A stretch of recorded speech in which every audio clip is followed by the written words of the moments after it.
20 లక్షలు 25 లక్షల రూపాయలు బ్యాంకుల్లో రుణాలున్నాయి. వీళ్ళని తీసుకొని పోయి ఇప్పుడు నడు రోడ్డు మీద పెట్టారు. వీళ్ళు బతికేది ఎలా? ఇమ్మీడియట్లీ ఇక్కడే గవర్నమెంట్ రావాలి.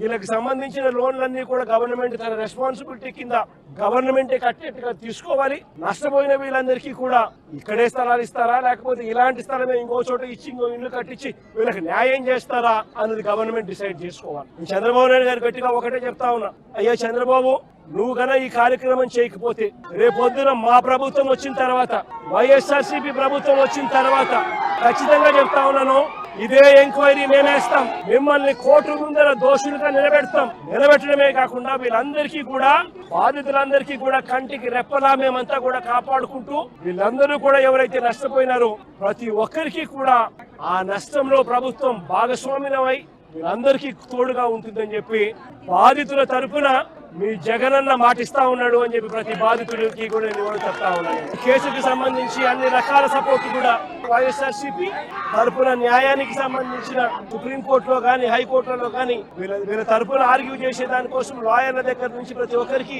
న్యాయం తరఫున ప్రతి ఒక్కరికి కూడా అన్ని రకాల సహాయ సహకారాలు కూడా కొనసాగిస్తామని